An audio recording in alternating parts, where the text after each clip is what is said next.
Moi, je pense qu'il vaut mieux briser la loi que la morale.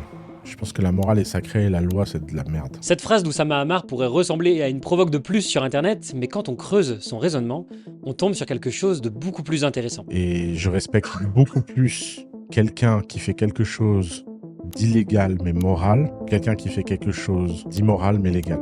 De l'autre côté du spectre, il nous parle des actions totalement légales mais moralement répréhensibles. Un jour, dans un avion, j'étais à côté d'un mec qui vendait du pétrole toxique en Afrique. Activité 100% légale. Je comprends même pas comment ce mec joue avec ses enfants. Le message est clair, ce qui est légal n'est pas forcément ce qui est juste, et ce n'est pas qu'une question de philosophie. 100% des boîtes d'IA volent leur dataset. Comment tu veux, quand tu es une boîte d'IA que tu démarres, ne pas voler ton dataset? OpenAI a volé son dataset, Ouais, j'ai vu ça. Google a volé son dataset, Microsoft vole son dataset, parce qu'en fait, la quantité de data nécessaire est au-delà du prix que n'importe qui peut payer pour faire ça légalement. Sur le papier, respecter la loi semble être la chose évidente quand on lance son business, mais que se passe-t-il quand la loi elle-même est le problème? Et surtout, jusqu'où peut-on aller pour réussir sans perdre son âme? Je vais encore faire scandale, mais il y a un moment, tu peux pas être entrepreneur en France.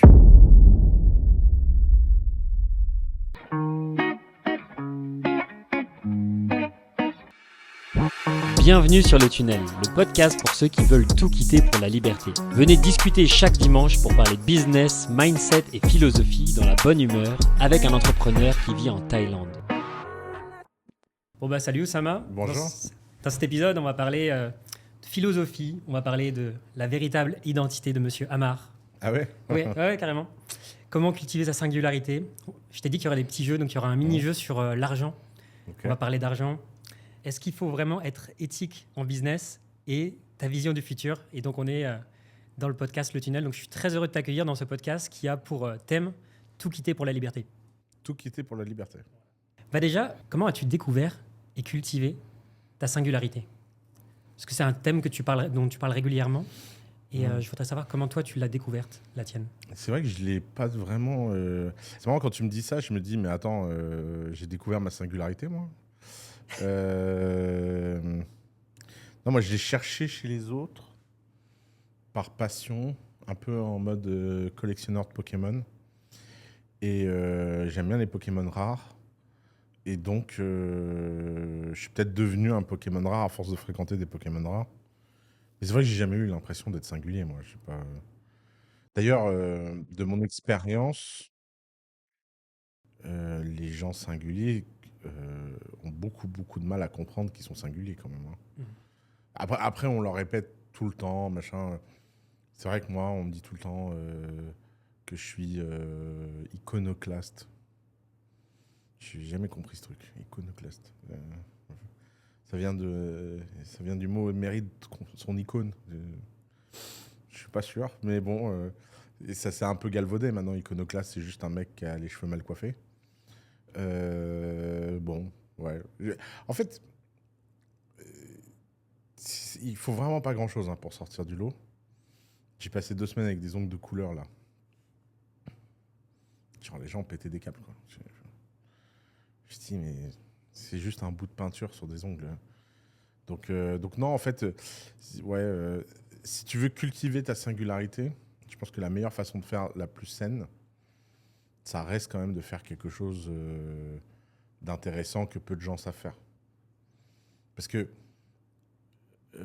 et notamment, c'est vrai que je me sens un peu... j'ai beaucoup de mal à parler à la nouvelle génération qui me contacte beaucoup. Moi, je suis très célèbre chez les très jeunes, je sais pas pourquoi d'ailleurs. Sans doute parce que je suis un mème qui se fout de ma gueule. Mais mes résultats, j'interagis beaucoup avec eux, ils m'écrivent et tout. Et je réponds assez peu parce que je sais pas trop quoi leur répondre. Et c'est vrai que tu sens que leur vision de la singularité, c'est un travail de branding. C'est je vais mettre des cheveux de couleur, je fais truc, machin, comme ça je sors du lot, je suis pas... Mais ça, c'est la pire singularité. La singularité de forme est beaucoup moins puissante que la singularité de fond. Et après, bon, c'est vrai que c'est une génération qui est obsédée par Instagram, par exemple, ces gens-là pensent que j'ai réussi parce que je suis célèbre. Alors que sans doute, je suis célèbre parce que j'ai une forme de réussite. Tu vois, c'est comme si une génération, c'était Si on parle d'inversement d'épaule, là, j'ai l'impression... Alors, je veux pas faire vieux con. J'essaye, je me suis toujours promis de pas être un vieux con qui... Donc, j'essaie de comprendre, mais je comprends pas. Je comprends pas. Non, parce que tu me parles de ça, mais par exemple, Alex Hormozy, il a son fameux scotch sur le nez. Ouais. Donc, tu vois, ça, Ouais, c'est... mais ça, c'est des conneries de cette génération, quoi. D'accord. Enfin... Mais ça, je trouve qu'Hormozy fait beaucoup de mal là-dessus. Par rapport à... C'est un mec très talentueux qui dit plein de choses bien. Mais ça sent que lui, c'est un faux singulier. Lui, ça sent qu'en fait, c'est un mec... Tu vois, par exemple, il a fait une vidéo sur comment être charismatique. Il dit, j'ai analysé tous les mecs charismatiques, machin. Et donc, je vais être charismatique. Et la vérité, c'est que moi, Hormozy, je le trouve intelligent, je le trouve machin, mais pas charismatique. C'est comme aller à Disneyland et dire que tu as été dans la jungle. Parce qu'il y a une jungle à Disneyland. Il y a quelque chose... En fait, le fait de se différencier par un élément pour un élément... Tu vois, si Hormozy, cette histoire de patch, s'il avait mis un patch parce que ça le fait respirer mieux, qu'il se sent bien et tout, et qu'après coup, il se rende compte que ça participe à son identité, ce serait une chose, tu vois. Là, c'est trop réfléchi, c'est trop stratégisé. Est-ce que tu as sacrifié des parties de ton identité pour réussir ? Je pense pas. Je pense que j'en aurais pas été capable. C'est plutôt l'inverse. C'est que j'ai pas réussi à sacrifier assez de parts de mon identité. Moi, je pense que si j'avais été un tout petit peu plus hypocrite, je serais très successful. 100% de mes problèmes. Yomi, hier, m'a dit en podcast que j'avais la capacité infernale et incroyable de mettre tous les camps à dos d'un coup. Il me dit en moins d'un épisode, je commence par l'épisode parce qu'on parlait de Trump, il me dit, tu te rends compte dans cet épisode, tu as réussi à te mettre tous les gens qui détestent Trump à dos parce que tu as dit des trucs dingues sur lui, tu as réussi à te mettre les supporters de Trump à dos parce que tu as dit des trucs horribles sur lui, et tu as réussi à te mettre les neutres à dos, on ne sait pas trop comment. Donc ouais, non, c'est l'inverse en fait. J'ai trop subi mon identité, j'ai pas assez façonné mon identité. J'ai pas été assez un produit. Je réfléchis pas assez comme ça pour pouvoir vraiment maîtriser mon image, etc. Donc je subis un peu mon image, moi. Après, c'est reposant. Ça, c'est quand tu es authentique, bah, tu es qui tu es, et puis voilà, quoi. D'accord. Ouais. T'as pas de... Tu vois, tu te lèves pas le matin en te disant ah, je vais faire ci, je vais faire ça, je vais dire telle chose, comme ça les gens ils vont penser telle chose de moi. Si à la fin tout le monde me déteste, bah, tout le monde me déteste, voilà. C'est pas grave. Et régulièrement, justement, tu parles de cette singularité, soit de toi, soit de d'autres personnes. J'ai parlé de ma singularité, moi. Ouais, non, t'en as déjà parlé. Enfin, tu parles du fait que... je t'ai déjà entendu plusieurs fois parler de ça dans des épisodes. De moi-même. Alors, tu parles de singularité de manière générale de... Non, mais j'ai jamais réfléchi, c'est pour ça que je suis étonné. Peut-être, hein. Ouais. Peut-être que j'en ai parlé sans m'en rendre compte. J'ai pas... Comme de toute façon, je me souviens pas de ce que je raconte. Alors, c'est pas... Ça, c'est un truc que les gens comprennent pas. C'est quand tu parles autant que moi, et je parle vraiment beaucoup, bah, tu peux pas te souvenir de tout ce que tu as dit, en fait. Donc, il m'arrive de dire des choses dans des moments d'authenticité, puis pas de m'en souvenir. Mais, en fait, c'est un peu comme le sujet... J'ai un très, très, très gros problème avec les gens qui se considèrent artistes. Moi, je trouve que, en fait, pour moi, singulier, c'est comme artiste, c'est comme génie, c'est comme, tu vois, c'est des titres de... Pour moi, c'est ça les vrais titres de noblesse dans la vie.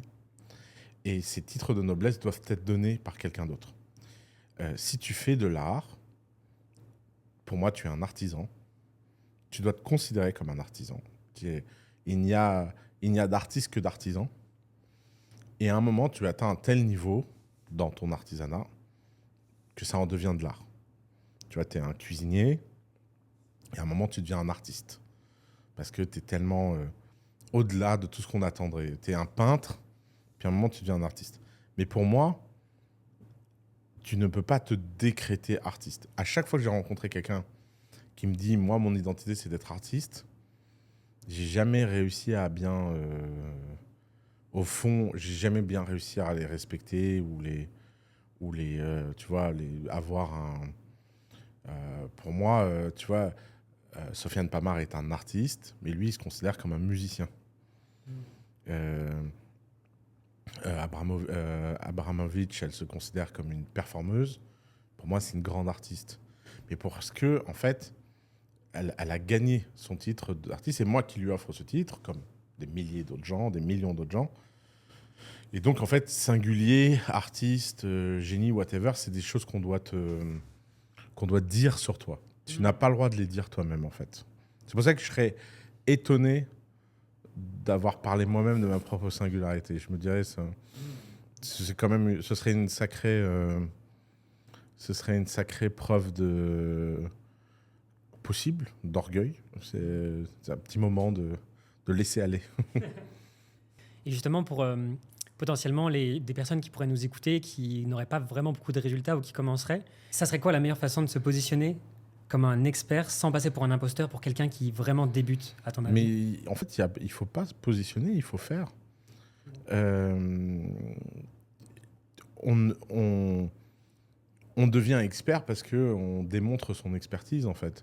Les gens voudraient qu'on leur donne le titre avant qu'ils aient fait la guerre. Tu es un guerrier parce que tu vas à la guerre. Tu es un expert parce que tu exerces ton expertise. Et ce qu'on pense de toi au début, on peut te moquer, on peut machin, etc. Mais si en fait c'est quelque chose qui te touche, et je sais qu'il y a beaucoup de gens qui sont touchés par ça, mais pour moi, dans le test de la vie, tu as raté la première étape la plus importante en fait. Parce que tu le veuilles ou non, c'est un test en fait. Cette capacité d'ignorer ce qu'on pense de toi et de faire ce qui est juste et faire ce que tu as envie et d'être capable d'être qui tu es, bah, c'est un test. Et c'est un test auquel échoue misérablement la majorité des gens. Et le fait que la majorité des gens échouent misérablement à ce test-là, ça explique la singularité des gens qui réussissent. C'est qu'en fait, quand les gens veulent une méthode pour que ça fasse pas mal, pour que ce soit plus facile, ils cherchent la mauvaise chose, en fait. C'est un peu comme si tu disais je veux devenir un très grand sportif, mais je veux pas avoir mal, je veux pas avoir de courbature. Est-ce qu'il y a un mec un jour qui a fait du sport de haut niveau et qui s'est dit moi, jamais une courbature? Je crois que c'est compliqué quand même. Je suis pas un expert, je dis ça de l'extérieur. Est-ce que tu vois, tu peux être je sais pas, est-ce que tu peux devenir un grand cuisinier sans beaucoup cuisiner? Est-ce que tu peux devenir un grand écrivain sans beaucoup écrire? Et pourtant, les gens, je sais pas pourquoi, ces milieux de l'entrepreneuriat et tout, il y a un truc où ça a tellement l'air de la magie de l'extérieur. Ça a tellement l'air d'être, tu vois, genre des gens de baguette magique, qu'ils en oublient le craft, le travail, le temps, etc. Et donc, ils sont tous là à chercher des hacks, des raccourcis, des machins et tout, alors qu'en fait, il n'y en a pas, quoi. Et je pense que les gens ne veulent pas faire face au fait que le talent n'est pas également distribué et que donc le taux d'effort n'est pas égal. Il y a quand même des gens qui sont touchés par la grâce et qui donc font moins d'efforts que les autres. Mais ça ne veut pas dire que d'ailleurs, pour avoir vu moi énormément de gens touchés par la grâce dans ma vie et d'avoir attiré ces gens-là pour travailler, c'est pas facile non plus. Hein. Je suis d'accord avec toi. Parce qu'en fait, ils passent le premier niveau plus facilement que tout le monde. Alors le niveau 2 et 3, il est beaucoup plus dur chez eux. Alors qu'à l'inverse, les gens qui ont eu beaucoup de mal au niveau 1, assez souvent, le niveau 2... Alors il y en a qui galèrent à tous les niveaux. Bon, mais assez souvent, le niveau 2 et le niveau 3 est plus tranquille. Il y a du muscle, il y a, tu vois. Je te rejoins là-dessus, parce que je suis en train de regarder le reportage d'Orelsan, tu sais, qui est vachement bien. Et tu vois, incroyable. Et Gringe, justement, il était déjà au-delà dès le début. Il était très très bon au rap, il arrivait très bien à manier cet art. Et Orelsan, lui, il était beaucoup moins bon, il n'avait pas un flow aussi bien que ça. Et donc, du coup, il a beaucoup plus travaillé. Et en étant dans la douleur et en devant se plier en 4, en travaillant 10 fois plus que les autres, il a réussi à aller 10 fois plus loin, alors que Gringe, qui avait déjà des facilités au début, il s'est un peu reposé sur ses acquis. Et du coup, il n'a pas autant percé que ce qu'il aurait dû avec le talent qu'il avait. Ouais. Et je pense que c'est pareil aussi dans l'entrepreneuriat. C'est exactement la même chose. Ouais. Ça serait quoi ton end goal au-delà du côté pro? J'ai pas de end goal, moi. Et j'ai beaucoup de mal à comprendre comment les gens font pour en avoir un. Parce que d'abord, tu fais quoi après? Tu meurs. Donc, je trouve pas ça terrible. J'aimerais bien mourir le plus tard possible quand même. Non, j'ai pas de end goal. En fait, tous ces gens qui ont un objectif dans la vie, euh, c'est la seule partie des mangas avec laquelle j'ai jamais accroché. Toujours, Les shonen. ouais, toujours ce truc de... comme s'il y avait une destination. Il n'y a pas de destination. Il n'y a que le voyage qui m'intéresse. Ça, c'est vraiment... Donc tu te projettes bon. pas dans 25-30 ans Non, mais je me projette pas dans 3 mois. Je trouve que Ouais. c'est très, très, très, très arrogant de se projeter. Ah oui? Bah, ça veut dire que tu crois que t'es maître de ta destinée. Hein. C'est, quand tu as un peu vécu, tu sais que quand même, il y a beaucoup, beaucoup de choses que tu maîtrises pas. Quoi. Et puis, le destin des gens, il est très variable. Quoi. Ouais, c'est pas... En fait, quand tu as un end goal, je trouve que c'est beaucoup plus intéressant d'avoir des objectifs de court terme, de croissance permanent, à l'infini. Il n'y a pas de raison que ça s'arrête, tu vois. Par exemple, tu vois, je me dis, imaginons que j'arrive à faire une IP incroyable. Ok, bah pourquoi on n'en fait pas 2? Puis si j'en fais une deuxième incroyable, pourquoi on n'en fait pas 3? Puis si on en rate une, pourquoi on recommence pas? Je trouve qu'il n'y a pas de raison de s'arrêter, en fait. Et toi, c'est quoi ton end goal? Je me projette dans 25 ans en fait. J'arrive à me dire où est-ce que j'ai envie d'être. Ouais. Et c'est pas forcément ce qui va se passer, mais en fait ça me donne une direction. Du coup je me vois... Et t'as pas peur que, résultat, tu vas rater plein de choses sur le chemin parce que justement, tu as une direction? Bah, je pense pas parce que au final ça me permet de saisir les opportunités qui même dans le chemin là. Oui, mais peut-être qu'il faut faire demi-tour. Mais je m'empêche pas de saisir des opportunités sur la route, tu vois. D'accord, donc est-ce que... Imaginons que tu veux aller au mall de Dubaï à pied Ouais. et que tu es ici. Mm. Bah, tu vas pas finir à La Palme. Non, il y a peu de chance. Mais peut-être qu'il y a quelque chose de sympa à La Palme et que si tu t'étais pas fixé cet objectif, tu serais laissé aller à la plage à La Palme. Parce que, en fait, faire un choix de destination, c'est aussi choisir un tracé, en fait. Bon, je sais pas... J'aime bien l'idée d'être... Tu vois, mais après, je pense que les deux sont... D'ailleurs, je pense vraiment que les deux sont valables dans la vie. Il y a des gens qui ont... D'ailleurs, des gens qui ont des lignes, ils sont très focus et ils sont très efficaces. Hein. C'est pas... Je pense pas que ma méthode soit la méthode la plus efficace, mais c'est comme dans un jeu vidéo. Toi, quand tu joues à un jeu vidéo, t'es main quest ou side quest? Moi, j'aime bien foutre le bordel. J'aime bien, tu vois, jouer à GTA et juste partir. Moi aussi. Moi, j'adore les... Moi, partir en couille. j'ai fait tous les Assassin's Creed. Ouais. Et j'ai fait pratiquement toutes les side quests. D'accord. J'adore faire les side quests. Je passe jamais un niveau pour passer un niveau. J'aime bien aller tester tous les trucs, tous les machins. Donc, tu vois, c'est un peu... Il y a des joueurs... moi, j'ai un coloc. À chaque fois qu'on a un Assassin's Creed, lui, son but, c'est de le finir le plus vite. C'est un autre genre. Moi, je passe des heures et des heures et des heures, tu vois. Entre nous, toi, Oussama, est-ce que tu te sens vraiment épanoui dans ta vie? Épanoui. Ah, tu nous sors tous les concepts, en fait. Il faudrait me définir. Définis-moi épanoui.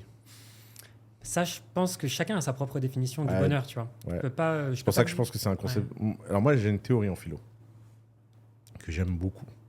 Il y a 2 grandes écoles en philo. Il y a une école qui dit que le langage, il est flou, pas précis, plein de débats, etc. Puis il y a une autre école qui dit un mot représente une vérité, et lorsqu'un mot représente plusieurs définitions, c'est que ça décrit quelque chose qui n'existe pas. Donc, moi, j'ai jamais cru à l'existence du bonheur ou de l'épanouissement, parce que personne n'est capable de se mettre d'accord. Tu vois, personne n'a de débat sur la définition d'une table. Une table, c'est une table. Le bonheur, la réussite, l'échec, tout ça, c'est des définitions trucs. Et donc, ça ne m'intéresse pas. Moi, ce qui m'intéresse, c'est plutôt de me dire chaque jour, c'est quoi la chose que je désire faire le plus? Et si à un moment donné, j'ai l'impression d'être trop souvent loin de mon désir et loin de mon feu sacré, de ce qui m'anime et ce qui me donne envie de faire. Et je me dis, il y a un truc qui va pas.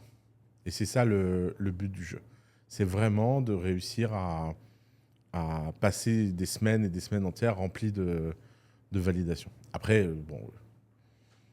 il y a des jours, ça peut pas être, tu peux pas faire un perfect score, mais j'essaye. Et donc, en fait, l'épanouissement, c'est très secondaire. Parce que l'épanouissement, c'est juste le résultat de ce désir, en fait. Si tu sais ce que tu veux et que tu fais ce que tu veux, faudrait être sacrément ingrat pour en plus demander à ce que ça fasse jamais mal, que tu sois dans une bien-être, une béatitude. Le bonheur, pour moi, est très, très, très secondaire par rapport au désir. D'accord. Donc, le bonheur est secondaire par rapport au désir, mais ça veut dire que toi, tu es plus drivé par le désir et c'est ça qui va te donner du bonheur? Ouais, ou des fois du malheur, mais justement, pour moi, t'es pas maître bonheur-malheur. Enfin, je veux dire, tu vois, tu te lèves un matin, ton pays est en guerre, tu dois sortir toute ta famille, c'est que des emmerdes et tout. Comment veux-tu être heureux, tu vois? Mais si les conditions extérieures commencent à changer ton état intérieur, en fait, t'es pas sorti de l'auberge, quoi. Donc, en fait, il faut du détachement, il faut continuer à avancer. Et moi, ce que je me pose la question à la fin de la journée, c'est est-ce que m'occuper de ma famille, sortir tout le monde d'un pays en guerre, me gérer ces emmerdes, est-ce que ça m'empêche d'avancer dans ce que j'aime ou pas? Non, donc ça va.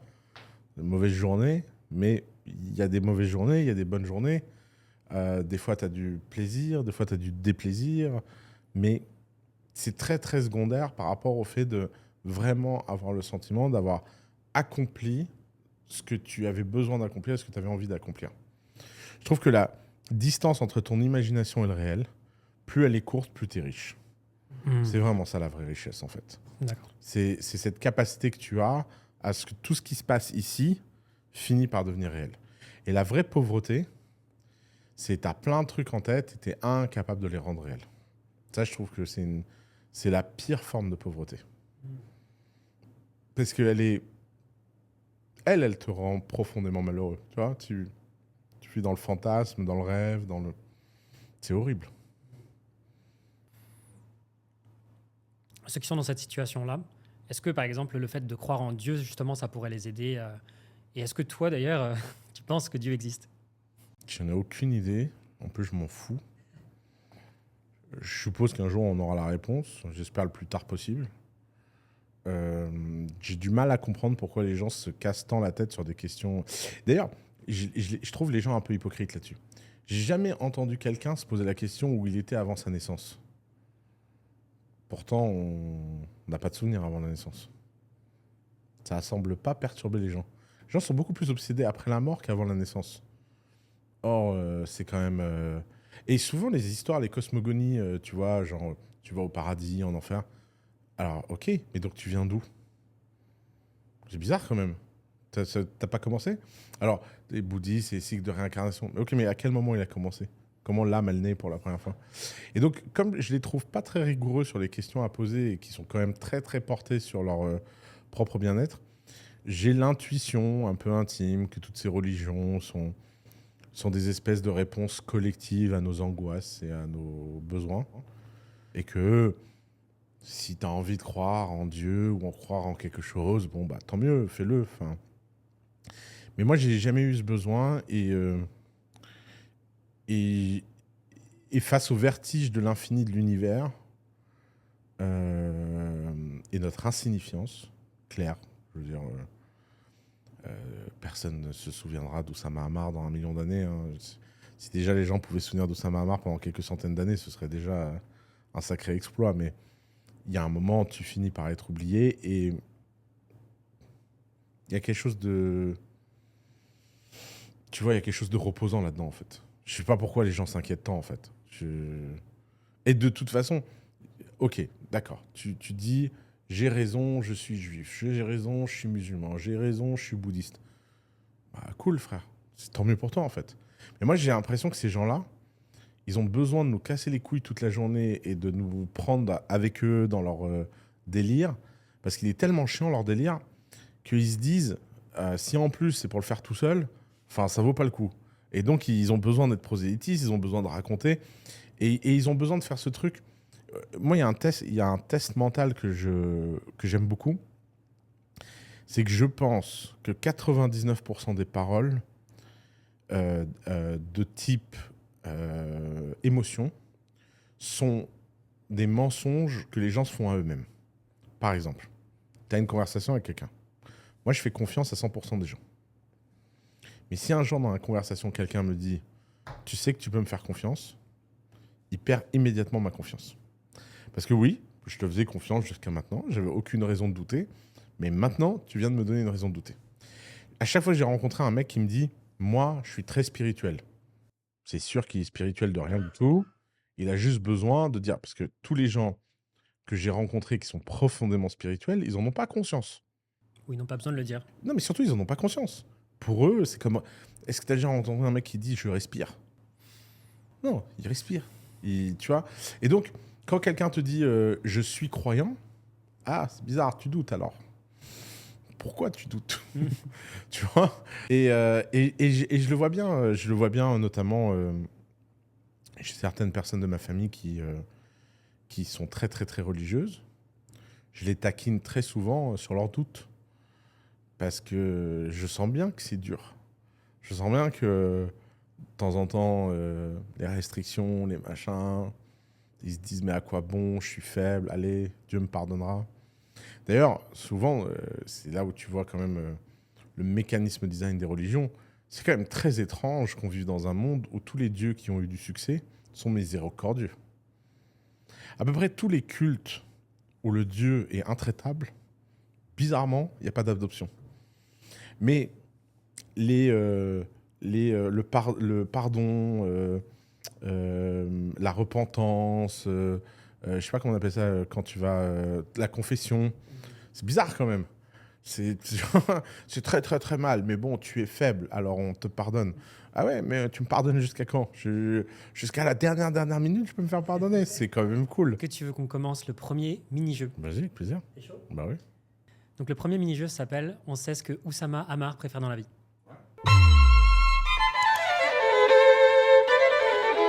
Salut Oussama, aujourd'hui on va faire ton top 1 de ce que tu préfères dans la vie, il ne doit en rester qu'un. Il doit en rester qu'un à la fin. Qu'un seul. Comment ça marche ? Eh bien, tu vas voir. Ok. Je peux te montrer ? Ouais. Je vais décaler ça. Alors, comme ça, tu vas voir le visuel. Donc c'est quoi ? Donc je te pose des questions au fur et à mesure. Ouais. Et tu vas voir, à la fin on va en éliminer. Ok. Un à un, il en restera qu'un. Ok. C'est quoi ton podcast préféré ? Mon podcast préféré. C'est Joe Rogan. Joe Rogan. The Joe Rogan Experience. Joe Rogan Experience. C'est quoi ton livre préféré ? Putain, il y en a tellement. Je sais qu'on t'avait déjà demandé ça et t'avais eu du mal à répondre Ouais. pour en dire un seul, mais tu Quoi, peux dire celui du moment si tu veux. Les Royaumes du Nord, j'ai dit ça ? Je me souviens pas.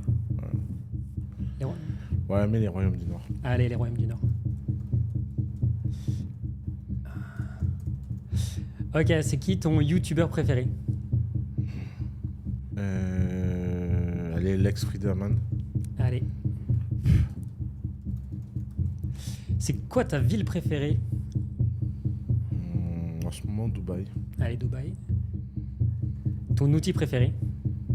Mon outil préféré, tu veux dire informatique ? Ouais. WhatsApp. Ok. C'est quoi ton repas préféré, Ous ? Japonais. T'en as un en particulier ? Un resto, tu veux dire ? Un repas. C'est quoi un repas ? Un plat. Un plat. Les donburi. J'avoue que je suis un fada de donburi. Ok, est-ce que c'est qui ton entrepreneur préféré ? Steve Jobs. Classique. Et ton sport préféré ? J'adore nager. La natation. Ok. Et c'est là que ça va devenir difficile. Est-ce que tu préfères Joe Rogan ou les Royaumes du Nord? Au Royaume du Nord. Entre Lex Fridman et Dubaï. Tu préfères Dubaï. Dubaï? Entre WhatsApp et les Don Burry. Danbury. Entre Steve Jobs et la natation. Jobs. Ok. Maintenant, tu dois choisir. Tu préfères les Royaumes du Nord ou Dubaï? Les Royaumes du Nord ou Dubaï? Dubaï. Tu préfères les Don Burry ou Steve Jobs? Steve Jobs. Tu préfères Dubaï ou Steve Jobs? C'est dur. Hein. Steve Jobs. Ok. Oussama, ce que tu préfères dans la vie, c'est Steve Jobs. Bah, c'est vrai. C'est vrai. Maintenant, je voudrais parler un petit peu de business, etc. Comment ça avance ta boîte de dessin animé? Écoute, bon, ça fait qu'un mois, mais euh, ça a mieux pris que ce que j'imaginais pour un début. Bon, ça, c'est toujours un peu à double tranchant. On a commencé la négo pour un jeu vidéo. Non, mais franchement, je touche du bois. Pour l'instant, ça se passe bien. Tu peux m'en parler un peu plus, de dire... Bah, il n'y a pas vraiment grand-chose à dire. On a instauré l'équipe, on a commencé les process, on sort des animations, on les fait de plus en plus complexes. Là, notre rythme, c'est un rythme un peu chaotique. On va passer à une vidéo par jour, vraiment de façon stricte. On va avoir une vidéo par semaine qui raconte le storytelling. Donc, non, c'est... Encore une fois, on a que... Ça a été lancé le 25 septembre, donc c'est vraiment tout frais, quoi. C'est dur de... Mais je le sens bien. Je le sens bien. J'espère que il y a de bonnes raisons que... Enfin, il y a quand même beaucoup de raisons que ça fonctionne un peu. Et puis après, il y a un peu de raisons que ça fonctionne beaucoup. Donc, on va essayer de pousser vers ça, quoi. Et toi, comment tu gères ta boîte au jour le jour? Comment tu gères, par exemple, l'équipe et J'ai rien du tout. Il y a un CEO extraordinaire. Je donne l'impulsion, je trouve l'argent et je le laisse se débrouiller, quoi. C'est vraiment... mon rôle, c'est vraiment de structurer ce qu'eux ne savent pas structurer, quoi. par exemple? L'argent, trouver les structures juridiques, les contrats, enfin toute l'intendance, quoi, pour qu'eux puissent vraiment se consacrer à leur art à 100%, quoi. Si j'essaie de créer un petit paradis pour artistes, quoi. Ouais. Tu veux concurrencer Pixar? Ouais, alors je pense que c'est pas le plus dur à concurrencer. Pixar, c'est quand même une grosse machine qui a mal tourné. Mais non, je sais pas qui je veux concurrencer, mais c'est plutôt, j'aimerais, si on arrivait à faire ce que Pixar a réussi à faire à son début, ça, ce serait incroyable. C'est plutôt, en fait, Pixar, c'est admirable, c'est incroyable dans son origine, comme souvent ces boîtes-là. Une boîte maintenant qui a viré son fondateur, qui est pleine de woke à tous les étages. Tu vois, ils n'y arrivent plus. C'est devenu insupportable, les films Pixar. Genre, tu vois, Elementals, tu te tapes la tête contre les murs. Mais bon, c'est normal. Ça fait partie de la vie d'une boîte à un moment de sombrer dans la médiocrité de la masse, quoi. Mais Pixar, Steve Jobs, John Lasseter, Toy Story 1, Coco, Wall-E, c'est des sacrés films quand même. Hein. Si un jour on faisait... allez, c'est quoi le pire Pixar? Cars? Non? Pire Pixar? Pour moi, c'est Cars, je crois. Je sais pas, je trouve que je le trouvais pas mal Ah ouais? à la fin, qui revient en arrière. J'aime pas les voitures, moi, mais bon, toi, Ouais. c'est quoi, toi, le pire? Je sais pas. Bon, on va dire que c'est Cars. Si je pouvais faire un film aussi mauvais que Cars, putain, qu'est-ce que je serais content, quoi. Tu vois, c'est quand même... la barre, elle est haute, quoi. Est-ce que tu as des éléments clés que tu utilises pour prendre tes décisions business, par exemple pour le studio ou pour... C'est quoi, toi, qui te fait prendre des bonnes Pour décisions? moi, il y a deux types de décisions. Il y a les revolving doors, tu pars et tu reviens, il n'y a pas de problème. Dans ce cas-là, il ne faut pas réfléchir, il faut foncer. Et il y a les portes, tu ne peux pas revenir en arrière. Et là, il faut consulter. C'est comme ça que je gère mes décisions. Consulter qui? Des gens qui ont déjà pris cette décision, de préférence. Des gens qui sont dans le concret et qui savent de quoi ils parlent. Ça dépend de la décision, mais le but du jeu, c'est vraiment d'être aligné avec les décisions qui sont prises, quoi. Bon. Parce que si tu prends une décision que tu peux pas revenir en arrière et que tu la prends sans réfléchir, tu prends un trop gros risque, quoi. À l'inverse, si tu réfléchis pour des décisions où tu peux revenir en arrière, tu prends un trop gros risque. Et je pense que c'est ce switch mental qui est difficile. Est-ce que tu as un conseil business qui te fait rire plus que... Est-ce que c'est quoi le conseil business qui te fait le plus rire aujourd'hui? Rire? Ouais. Je sais pas, il y en a qui sont drôles. C'est quoi, toi, le conseil business qui te fait rire?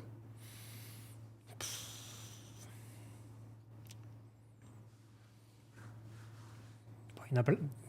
Ouais. C'est pas facile comme question. C'est pour ça que je te la pose. Qu'est-ce qui me fait rire? Ouais. Le business, c'est pas très rigolo quand même. Hein.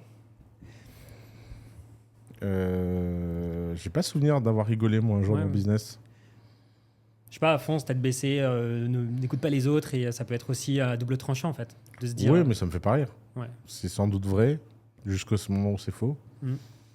Est-ce que c'est rigolo? Je sais pas, je me tape pas des barres en me disant il a foncé tête baissée. Non, j'ai.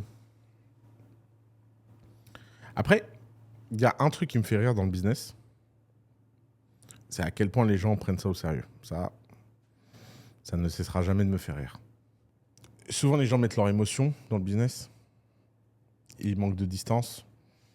Et ça donne un peu la sensation que tu as quand un enfant te parle d'un problème et il a l'air de... Tu vois, vraiment, c'est le pire problème de sa vie. Et puis toi, tes parents, et tu sais que c'est insignifiant, mais tu fais semblant de l'écouter, etc. Ça me fait souvent rire. Mais bon, ça fait partie du jeu. Tu penses que c'est quoi l'état d'esprit qu'il faudrait adopter selon toi? Le bon état d'esprit d'un entrepreneur, c'est le détachement et l'objectivité. Hein.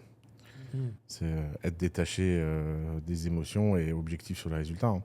Tu gagnes de l'argent, t'as raison, tu perds de l'argent, t'as tort, et puis personne ne peut rien faire pour toi. Hein. C'est le jour où tu comprends ça, ça met toujours du temps à te comprendre ça, mais le jour où tu comprends ça, tu avances beaucoup plus vite en fait. Toi, tu arrives à être dans le jeu? Le jeu. De prendre ça vraiment, de se détacher complètement, de te dire, un peu de gamifier le truc dans ta tête, de te dire, là, je réussis, tant mieux, je me foire, tant pis. C'est comme si tu étais dans une simulation un petit peu. Où tu es là juste pour jouer. Potentiellement, tu vas te planter, c'est pas grave. Mais dans tous les cas, tu apprends, tu t'amuses et tu... Je pense que je suis pas loin de ça, ouais. Ouais. Après, bon, toujours des limites émotionnelles, mais ouais, je pense que la plupart du temps... Et puis bon, de toute façon, j'ai pas le choix. En fait, qu'est-ce que tu veux faire d'autre? Il y a un moment, tu peux pas décider de réussir. Je vais pas aller prendre un boulot. Moi, c'est un peu l'entrepreneuriat ou la mort. Hein. Donc, je me vois pas faire autre chose. Je pourrais continuer à faire la même chose à la rigueur pour quelqu'un d'autre. Si quelqu'un voulait me payer pour être entrepreneur, je pourrais être entrepreneur salarié, mais bon, c'est pas, tu restes entrepreneur en fait. Moi, du moment que j'ai la liberté de créer et de crafter, et que ce qu'il y a dans ma tête devienne réel, après le reste, ça marche pas. Ouais, de toute façon, il n'y a pas grand-chose dans la vie qui marche de toute façon. Hein. Quand tu vois à quel point c'est dur. La dernière fois, je pensais à une boîte comme Facebook, qui est une réussite indéniable. T'imagines le prix de cette réussite? Ça fait mal. Hein. Je veux dire, Zuckerberg est moqué mondialement. Il y a un film qui décrit sa vie alors que c'est pas du tout vrai. Et c'est l'image que tout le monde a de lui. Tous les services du secret du monde veulent sa peau. Sa sécurité physique est en permanence menacée. C'est... Le prix à payer, il est quand même très, très, très élevé. Moi, j'ai beaucoup, beaucoup d'empathie pour un Zuckerberg. Hein. Bon. Après, qu'est-ce que tu veux qu'il fasse d'autre? Est-ce que Zuckerberg, qui fait ça depuis qu'il a 19 ans, est-ce qu'il pourrait faire autre chose? Il peut pas. Hein. Et justement, question qui est liée à ça. Est-ce que tu penses que il faut tout faire pour réussir tu vois, pour comme des gens comme toi ou moi qui ne se verraient pas faire autre chose que du business? Est-ce que tu penses qu'il faut tout faire pour réussir? Est-ce que il faut être éthique ou non pour faire du business? Ou est-ce qu'il y a des règles morales que tu as le droit de briser pour réussir? Moi, je pense qu'il vaut mieux briser la loi que la morale. Je pense que la morale est sacrée et la loi, c'est de la merde. Je pense que de toute façon, tous les gens qui prétendent que la loi est sacrée sont des sacrés hypocrites. Hein. Les lois, ça s'écrit, les lois, ça se transforme. Pour moi, tu vois, par exemple, je ne pense pas que vendre de la drogue, c'est grave parce que c'est illégal. Moi, je pense que vendre de la drogue, c'est extrêmement grave parce que c'est immoral. Et je respecte beaucoup plus quelqu'un qui fait quelque chose d'illégal mais moral que quelqu'un qui fait quelque chose d'immoral mais légal. J'ai une histoire que je raconte tout le temps parce que c'est une histoire qui m'a tellement choqué. Un jour, dans un avion, j'étais à côté d'un mec qui vendait du pétrole toxique en Afrique. Activité 100% légale. Je comprends. Ce mec, j'ai essayé de lui déverser la plus grande quantité de mépris qu'il était possible de déverser en 10 minutes à quelqu'un. Je comprends même pas comment ce mec joue avec ses enfants, regarde. Et sa seule réponse pendant tout le vol, il m'a fait péter un câble, c'est « mais c'est légal ». Espèce d'enculé, quoi. Et d'ailleurs, si on réfléchit, hein, tous les plus grands crimes de l'histoire n'ont jamais été illégaux. Hein. Je veux dire, les camps de concentration, il y avait une loi. Hein. L'oppression des sorcières et le fait qu'on ait brûlé toutes ces femmes brillantes, il y avait des lois. Hein. L'arrestation de dissidents politiques dans des pays corrompus et dictatoriaux, c'est toujours du côté de la loi. Donc, cette idée que la loi veut notre bien, la loi est sacrée, non, la loi, c'est écrit par les hommes les plus puissants à un moment donné. Et il y a un moment, c'est une lutte pour savoir qui écrit quelle loi. La morale, elle est toujours là. Tuer ton prochain n'a jamais été moral. Empoisonner les gens n'a jamais été moral. Moi, tous ces gens-là de l'industrie pharmaceutique, agroalimentaire, etc., qui passent leur journée à empoisonner des gens, j'ai beaucoup plus de haine contre eux que Bob qui vend des champis psychédéliques illégaux pour se faire un peu d'argent pour payer ses études de médecine, quoi. Tu vois, entre les deux, il y en a un qui est soi-disant un méchant et un qui est un gentil. L'histoire, elle est fausse. Hein. Il y en a un qui est puissant, il y en a un qui est faible. Celui qui est puissant, il a pris les habits du gentil, mais il est la pire ordure qui est parmi nous et il est responsable de morts, d'empoisonnement dont personne ne parle et qu'il faut en fait remettre. Moi, j'ai jubilé de la victoire de Trump pour une seule raison, c'est que RFK va être en position d'aller tous les faire chier. Le reste, je m'en fous. C'est pour moi, c'est un sujet quasi identitaire en fait. Donc non, là, je pense qu'il faut être très éthique. L'éthique a pour moi une définition extrêmement simple. Hein. L'éthique, moi j'aime beaucoup le philosophe Ruenogien, qui a une définition extrêmement simple de l'éthique. L'éthique se divise entre deux choses, le rapport de soi à soi et le rapport de soi à autrui. Dans le rapport de soi à soi, rien n'est immoral, puisque on a liberté et licence de se faire mal à soi-même. Si tu veux prendre de la drogue, ne pas développer ton talent, perdre ta vie, il n'y a rien d'immoral là-dedans. C'est ton choix est sacré, tu es autonome, libre et indépendant, et ton jugement ne peut pas être immoral. Par contre, le champ de la morale, c'est le rapport de soi à autrui, et toute action qui, sur autrui, détruit sa personne de façon, tu vois, non voulue, est immorale, en fait. Et je pense que quand tu fais un... Tu vois, par exemple, les pesticides, c'est un très bon exemple. On a eu une première période de pesticides où on ne savait pas les dangers des pesticides. Bon, il n'y a rien d'immoral. Tu n'es pas au courant, tu n'es pas au courant. Mais le fait que depuis que le jour qu'on connaisse l'impact des perturbateurs endocriniens, l'ensemble de la population ne se soit pas mis en, en- contre ce truc-là et que l'ensemble des acteurs de la chaîne de valeur payent des lobbies pour écrire des articles scientifiques bidons expliquant à quel point c'est grandiose, qu'il n'y a pas de conséquences, qu'on exagère, machin, et que c'est tous des scientifiques, tous plus corrompus les uns que les autres, c'est là que l'immoralité naît et c'est là où le vrai diable est, en fait. Et pour moi, c'est vraiment les... Ça, c'est vraiment les... Ça me dégoûte, quoi. Et, euh, et tu vois, par exemple, les céréales pour le matin pour les enfants. Moi, je comprends pas que... C'est censé être super bon pour la santé, Ouais, alors que c'est de la sale merde, quoi. exactement. Et ils le savent maintenant que c'est de la sale merde. Comment ils font? Comment ils rentrent chez eux? Tu vois, t'es PDG d'une boîte qui fait des céréales le matin comme ça. Comment tu rentres chez toi? Et en plus, tu te donnes bonne conscience. Mais c'est fou. Et tu méprises. Et je suis sûr que tu es le genre de mec à mépriser plein de gens qui ont fait des choses, tu vois, à venir dire, mais attention, la loi, le truc. Va bouffer tes céréales, quoi. On devrait être condamné à bouffer tes céréales non-stop jusqu'à ce que tu crèves de microbiome, quoi. C'est vraiment... Et c'est fou parce que, encore une fois, les céréales le matin, il y a, je sais pas quand est-ce qu'on a découvert que c'était de la sale merde, mais quand l'agence de santé dans les années 50 ou 60 dit c'est bon pour les enfants, le petit déjeuner, le repas le plus important de la journée et tout. Bon, il y a des théories du conspirationnistes aujourd'hui qui disent qu'à l'époque, ils savaient déjà que c'était mauvais et tout. J'ai du mal à y croire. Peut-être, mais j'ai du mal à y croire. Mais ce que je vois et ce que je constate, où là, il n'y a pas de débat, c'est qu'il y a eu des recherches sérieuses sur le sujet qui ont été faites, il y a des conclusions sérieuses qui ont été faites, et depuis ces conclusions,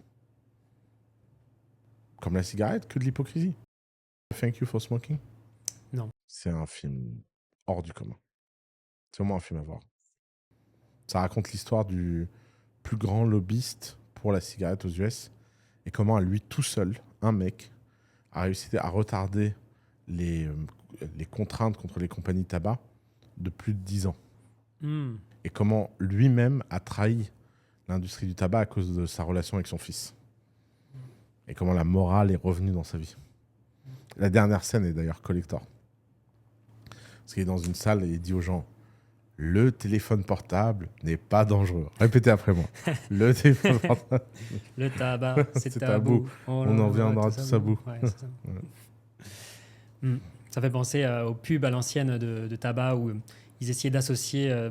Par exemple, il y avait un cow-boy justement avec la publicité Marlboro et même il y a eu des publicités avec des médecins où ils savaient déjà à l'époque en plus que c'était. Ouais, bien sûr, négatif. ce film raconte ça.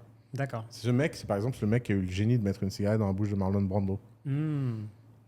D'accord. Ouais. Un autre mini-jeu? Avec plaisir. Allez. Oussama, ce jeu-là, il va être cool. Ça s'appelle l'interview pépite.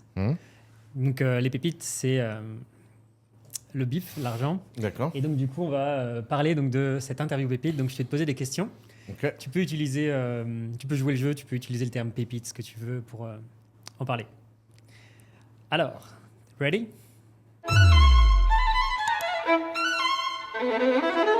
Depuis quand est-ce que tu accumules des pépites dans ton business? Depuis quand? Depuis toujours. C'est-à-dire? Je sais pas, j'ai dû gagner mon premier argent, je devais avoir 12 ans et j'ai jamais arrêté depuis. Tu veux dire pourquoi? Enfin, c'est comment? Ta première pépite? Ah, ma première pépite? Bon, j'ai vendu un site internet, on m'a donné plein de pépites. Et je me suis dit, c'est génial quand même. Ça n'a pas l'air très compliqué de faire des pépites. Il suffit de savoir des choses que personne ne sait. Combien de pépites pour ton premier site? À l'époque, c'était des francs. Et on m'a donné 5000 francs ou 3000 francs, quelque chose comme ça. Et ça, le montant exact, je sais plus, mais à l'époque, ça me paraissait le bout du monde. Puis j'ai un peu relativisé en pépites.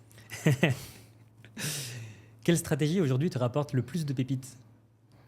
En ce moment, pas grand-chose, parce que c'est compliqué, mais je pense que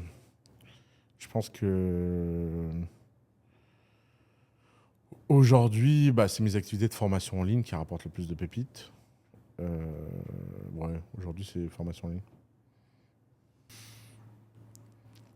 Quelle est la plus grosse somme de pépites que tu as dépensée pour quelque chose que tu regrettes maintenant? Zéro. J'ai pas un seul regret de pépite, hein.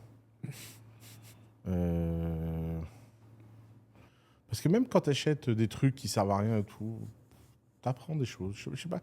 En fait, c'est quoi ces histoires de regrets? Parce que, tu vois, le regret, ouais.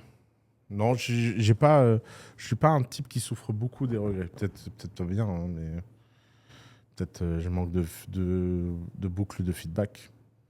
Mais, euh, mais ouais, non, j'ai pas de regrets. Ok. Les pépites se motivent-elles à créer du nouveau contenu? Ah ouais, alors, pas du tout. Moi, le contenu, d'ailleurs, j'ai eu beaucoup de mal à le classer dans la case business. Je suis pas très bon, d'ailleurs. Je monétise pas très bien ma visibilité. Il faut que je trouve une solution là-dessus. Donc, en fait, le problème, c'est que moi, j'ai fait toujours du contenu par plaisir. C'est un peu con, ça. J'ai pas réussi à mettre le cerveau business dans le cerveau contenu. Ce qui est pas très malin. Mais faut bien avoir des hobbies, en fait.